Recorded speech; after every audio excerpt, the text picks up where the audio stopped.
The all-new Hue 2 lighting system from NZXT brings even more possibilities to your setup, with addressable RGB underglow, cable combs, and monitor lighting with a unique ambient mode that pulls colors from your primary display to create a one-of-a-kind gaming experience. Check out everything Hue 2 has to offer in the link below.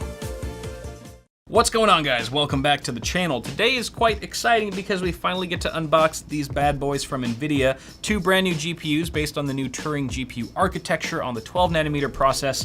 Today we'll be looking at the RTX 2080 and the RTX 2080 Ti. Now, of course, the embargo for the actual review and performance is later down the line, but it's right around the corner, so stay tuned for that.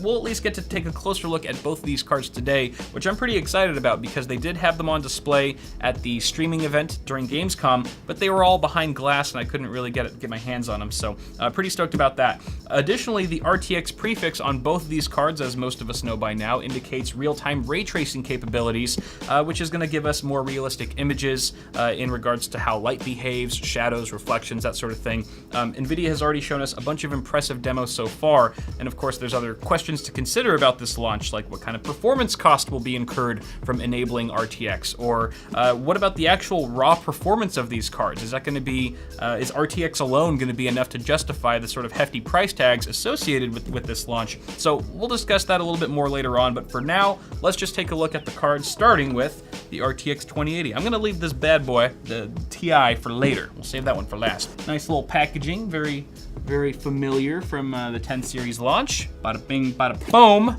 Here we go. Oh, money shot. Hey, look at that. All right, okay, cool. Very simple, elegant packaging. Oh, we've got a little tag on here. What is this? I don't know, is that a serial number? I'm not sure. Whatever, this is new. I don't like it. Okay. Ow, rip headphone users.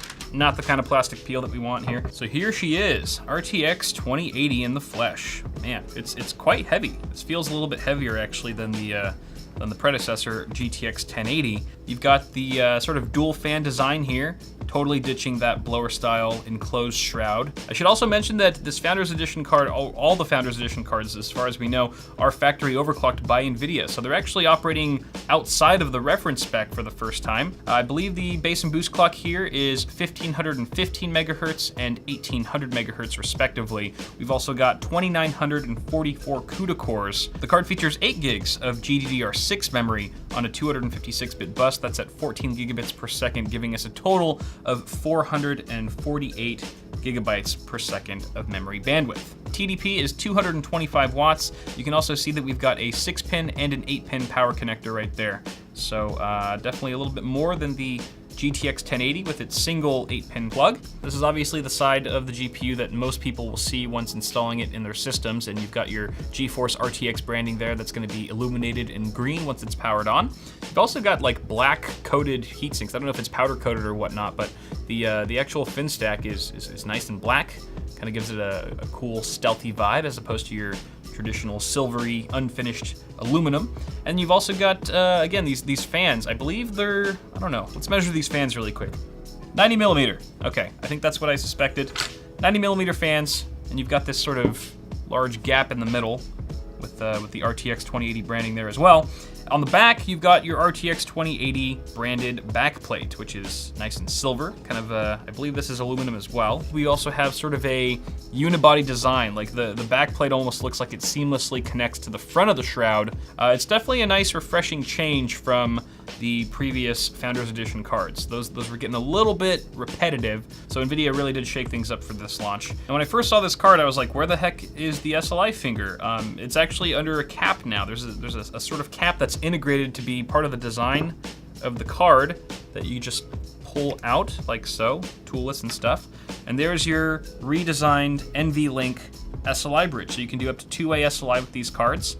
I don't have the new bridge on me right now to show you guys, but I'll throw up a picture or something. Taking a look at the rear I/O here, we have some pretty nice connectivity options with 3 DisplayPort 1.4, meaning we can now do 8K at 60 hertz. Not sure how many people are going to utilize that. I'm sure someone will. But more importantly, or I think more relevant to us right now as gamers, is 4K at 120 hertz. Finally, we're able to hit that bandwidth with 1.4, so that's really nice. We also have HDMI 2.0B, just one of those, and then USB Type-C. That's actually going to be our virtual link connector for next generation of HMDs, or virtual reality headsets. That way you can basically link up your entire headset with just a single USB Type-C cable, and it doesn't eat up one of your video ports as well. So that'll be pretty cool to try out in the future. That's pretty much the card, guys.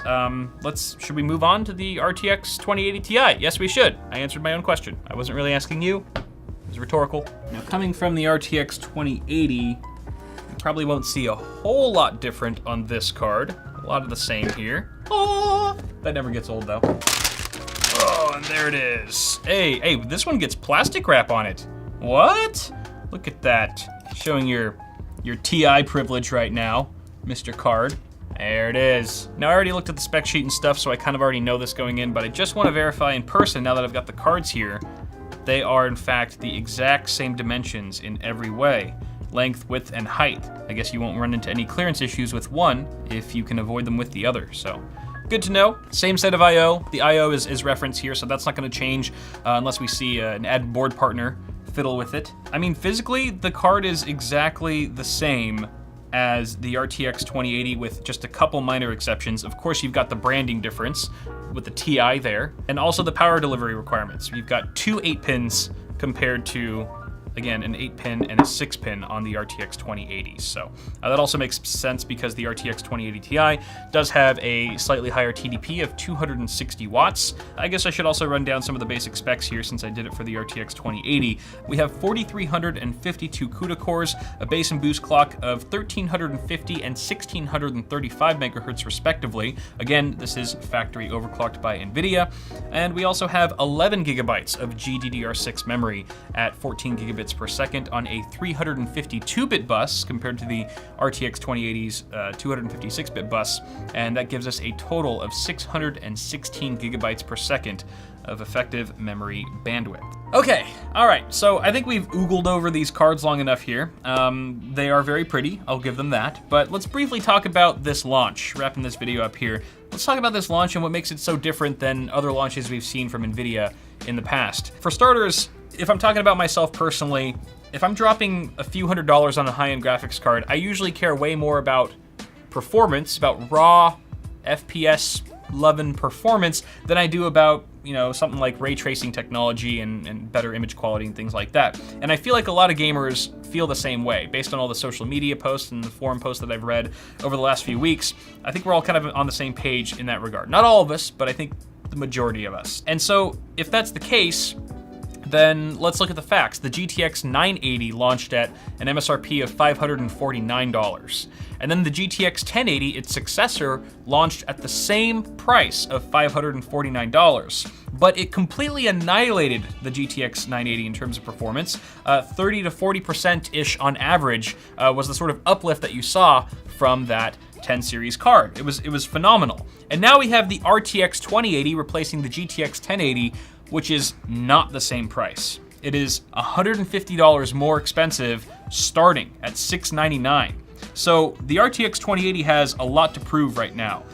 It has to annihilate the GTX 1080 and then annihilate it again when we're talking about raw performance. And I don't think for most gamers that any amount of ray tracing capability is going to make up for that. NVIDIA also recently confirmed that both Pascal and Turing would coexist for the rest of this year, which is also a unique trait to this launch. In particular, it's kind of interesting because Pascal, or if you look at the GTX 1080 Ti pricing right now, it's ranging from $650 to $750 thereabouts, which is right in line with the starting price of the RTX 2080. So if this card launches at $699, it's going to compete in price with the GTX 1080 Ti. And if one's faster than the other, then people will just buy the faster card. So two things could either happen there. Either the GTX 1080 Ti pricing will drop, or it won't drop, and you won't be able to find the RTX 2080 for its starting price of $699, which would really, really suck. And then everything kind of goes double for the RTX 2080 Ti here, starting at $1,000. It's an unbelievable price that is going to require unbelievable performance. This thing will have to absolutely blow us away in terms of its raw frame-killing abilities in order for gamers to really pull out their wallets. Otherwise, I think we got no dice there. So those are my thoughts. You guys let me know if your thoughts line up at all with what I'm saying here. If I'm totally off base, feel free to leave your feedback in the comments below. Apart from that, guys, stay tuned for my full review on both of these cards coming very, very soon. Get subscribed so you don't miss it. Click the notification bell while you're at it, and toss a like on this video. Did I already say that? Did I already say toss a like on this video? I don't know. Toss 2 likes. I know it's impossible, but you can try. You can also check us out on Floatplane for $3 a month if you'd like to watch our videos a whole week early without ads. I'll put a link for that in the video description. Till next time, guys, thank you for watching. Have a good one, and I'll see y'all in the next video.